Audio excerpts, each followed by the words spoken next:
And what, pray tell, do we seek at the Watcher's Palace? Oh, come off it, friend. You know full well why we're here. The time has come for you to return to Etheris and help your brethren prepare for their journey here and beyond. Forgive me, Living Way, but I cannot in good conscience proceed with this plan. Huh? But what about the final days? The death and the doom? Oh, we have to hurry before it's too late!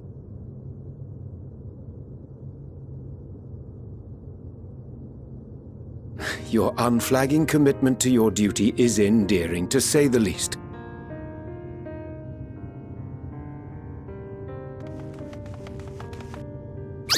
Oh, bugger!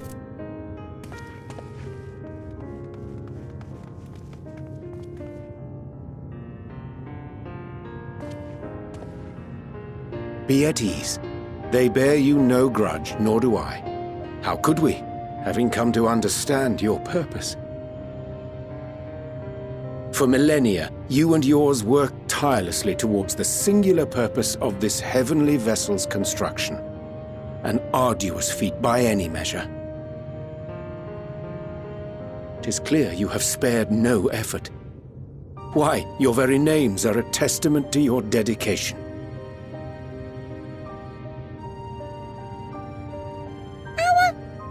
Our names? I'm not sure I understand what you're getting at.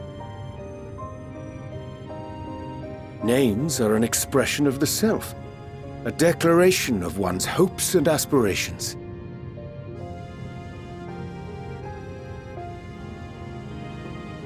Your use of contemporary, uncomplicated nomenclature doth ensure clarity of purpose. There can be no doubt that your love for the people of Etheris is boundless and pure.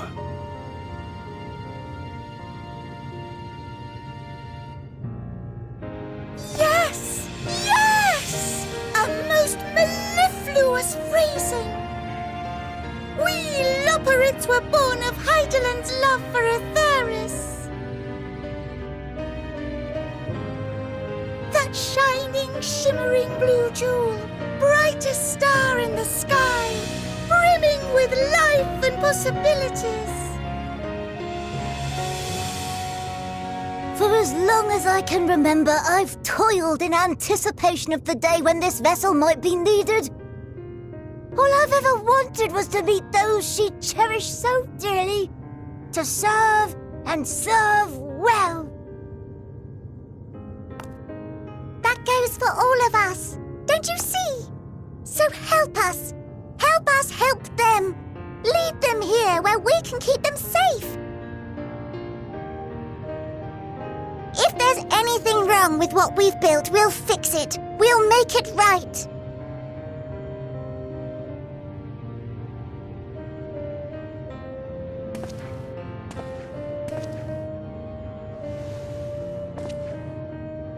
Your works want not for repair. Yet there remaineth much for you to learn of men and your own kin besides. Singing Way, thy name bespeaketh more than the simple marriage of rhythm and rhyme. The songs of Etheris are beyond counting and span the length and breadth of emotion. Maps are monuments to man's pioneering spirit and his devotion to charting the furthest reaches of our star. Many have devoted their lifetimes to exploratory pursuits, to venture unto the highest mountains and the deepest oceans in search of unknown frontiers. And thou, my friend, I do not think we've met. My name is Pudding Way.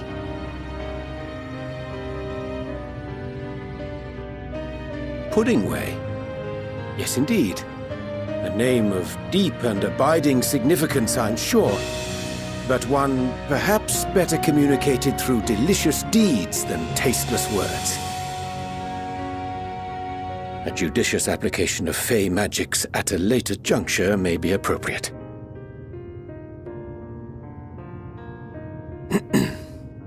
And living way. 'Tis no easy feat to convey the significance of thy moniker. When I was a bookish boy, a dear friend of mine was fond of peppering me with questions as I read, to my occasional annoyance. One day, I posed to her a question of mine own. What doth it mean to live? After much contemplation, she proffered this answer. The anticipation of a half-read story's conclusion. The hope today's mistake may serve as tomorrow's lesson. The wish that a new acquaintance may one day call thee friend. She believed it to be all these moments and more.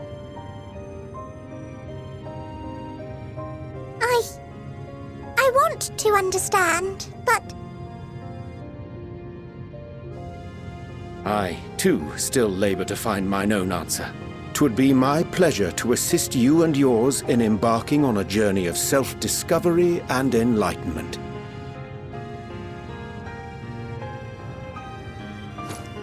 For thee.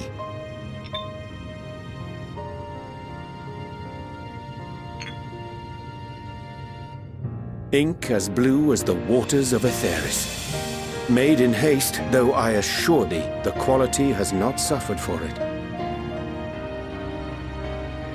The people need not be persuaded by honeyed words. Nay, I have faith they shall do what is right in due course.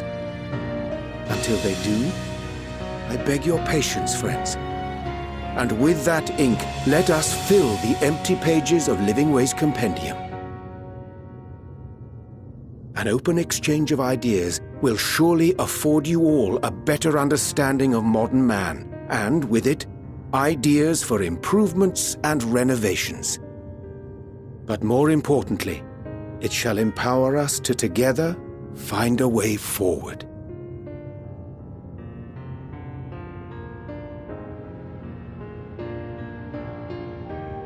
I hope you're right. Thank you for this lovely gift.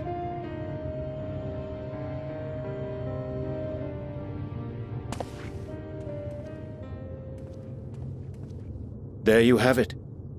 I shall remain with the Loporrits to ensure that all is in order.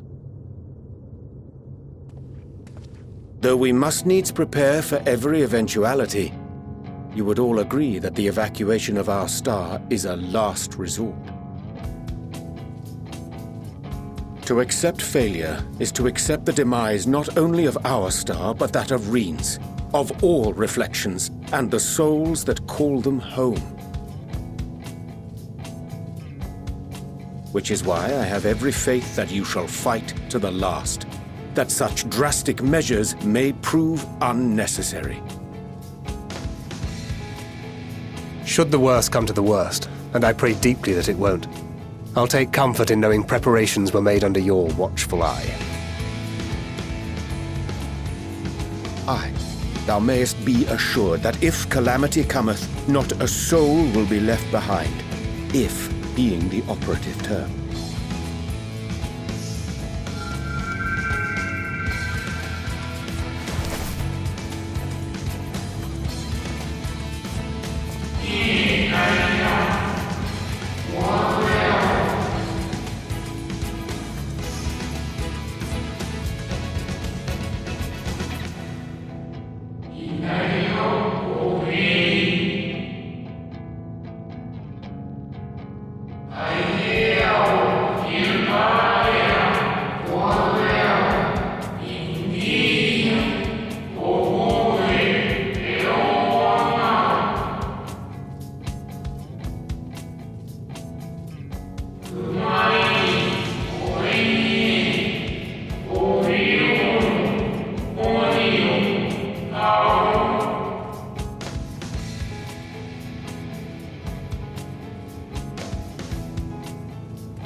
I hate to interrupt, but I feel like I need to make amends for all the secrecy?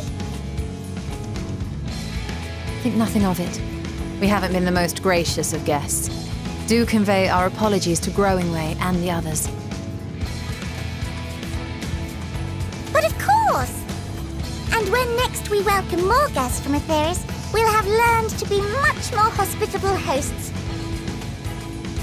Oh, and circling back to the matter of inappropriate secrecy, we ought to discuss our benefactors. Agreed. The Sharlayan Forum, yes? What? How did you know?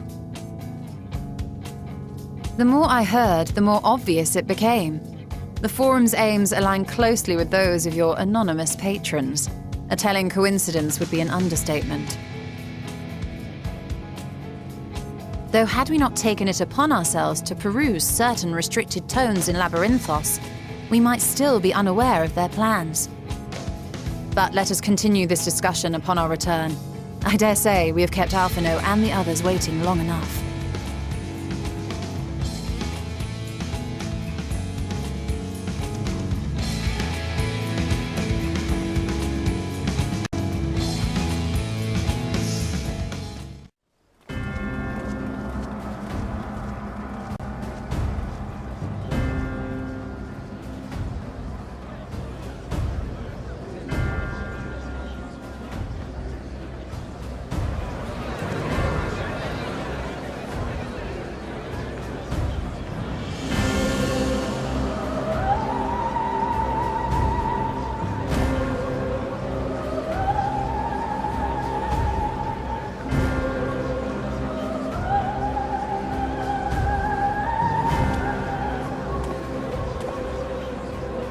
Order! Order, I say!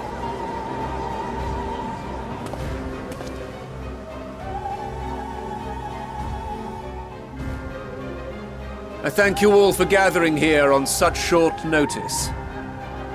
This day we must speak of grave affairs and their implications for the future of Sharlayan, nay, of this very star.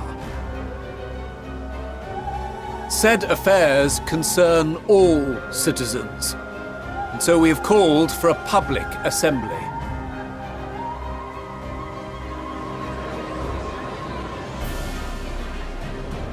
You may have heard rumors of the Loporrits and the havoc these madmen wreak abroad. Under normal circumstances, we would pay little heed to petty disturbances outside our borders. The final days, however, are another matter altogether. For we dare not ignore these prophetic words of Eld. The Endbearers will come, ushering chaos and calamity.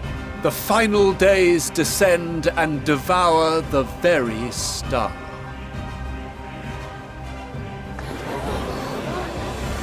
I've never heard this prophecy.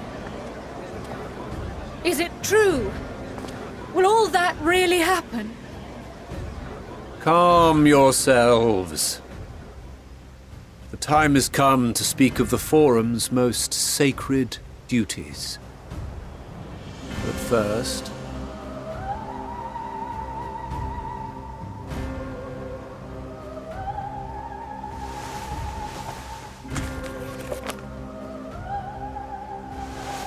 Give voice to the voiceless. Let bindings be unbound. By unanimous decree, I declare the enchantment broken.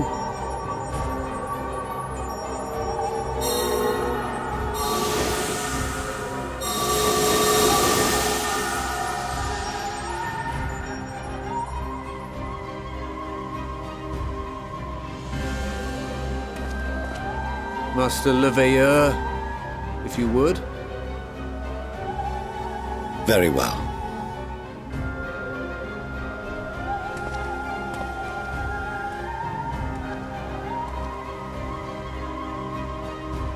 "270 years ago, our forebears began an expedition in the Dravanian hinterlands, in search of a route to access the ethereal sea. This much is public knowledge. Their findings, however, would become the Forum's most closely guarded secret. What those researchers discovered in the hinterlands was not a passage unto the ethereal sea, but the very heart of our star, and Hydaelyn herself.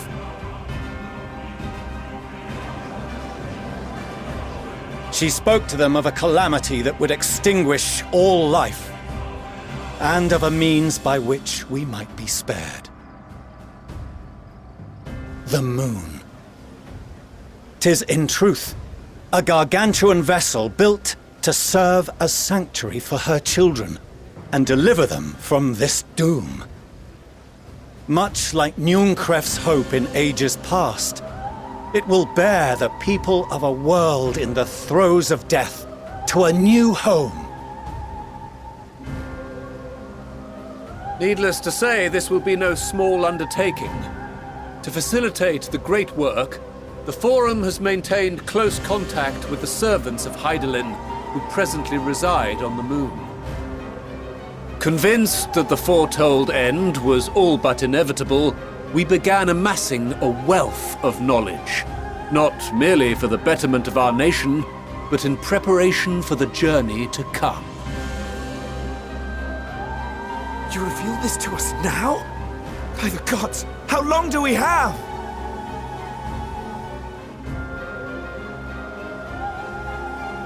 While we cannot say with certainty, we believe the hour to be nigh. We received a transmission from the moon suggesting as much not long ago. Which is why we must in earnest begin preparations for the great exodus. For his impressive contributions and the leadership he demonstrated during our withdrawal from Dravania, we have elected Master Leveilleur to oversee this initiative.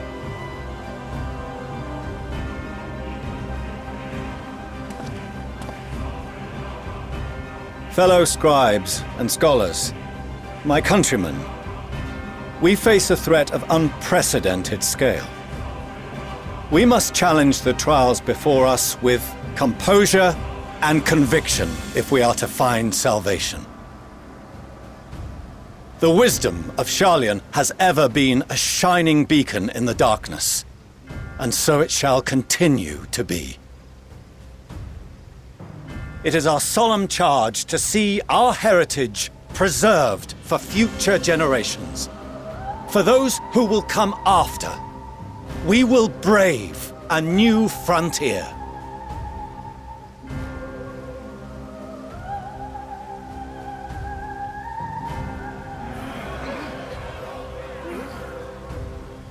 Administrative edicts will be relayed to all major institutions ere long. In the meantime, carry on with your duties. With that, I hereby call this assembly to a close.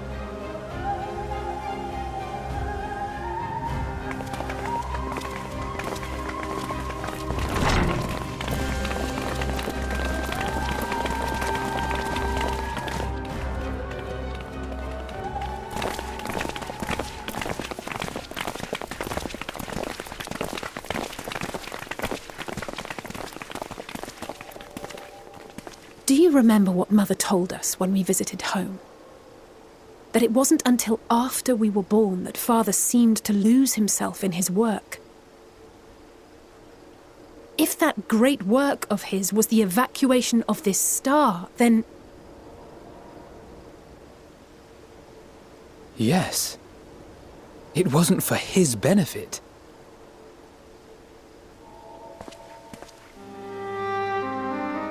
Would you mind waiting here a moment? I wish to speak with Father before we leave.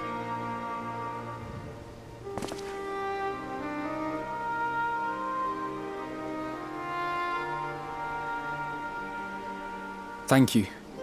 I shan't be long. If it's all the same to you, I have a few choice words to share with Father as well.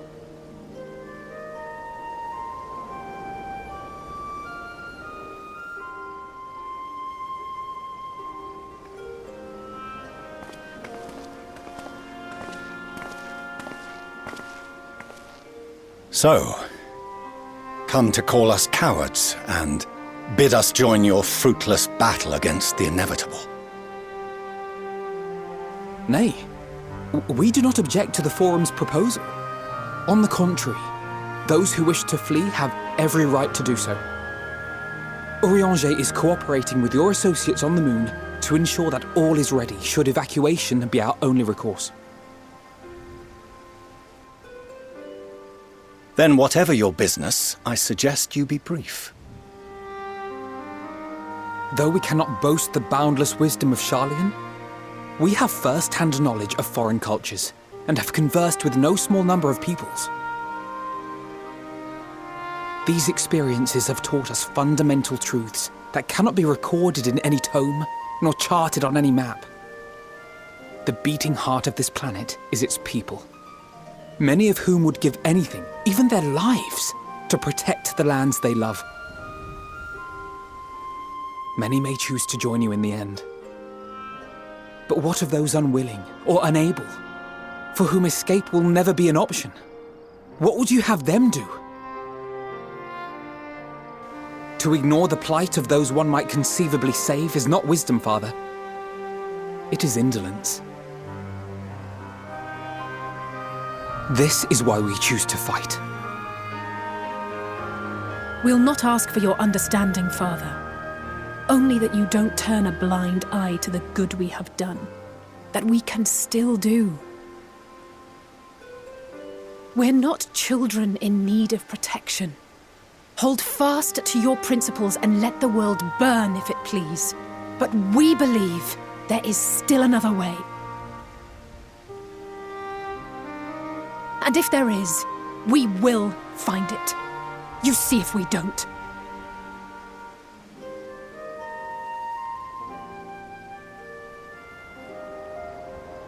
Do as you will. Just stay out of our way.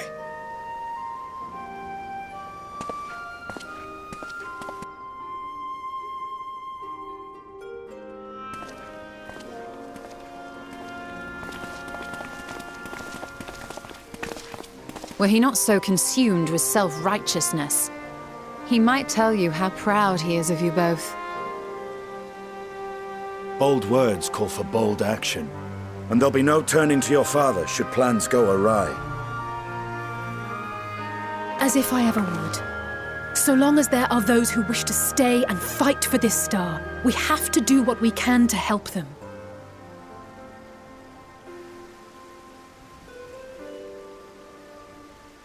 And if we're to do that, we'll need to be well rested. Wouldn't you agree? And having triumphed over what we once thought to be the source of all evil, I can think of no one in greater need of at least a dozen winks.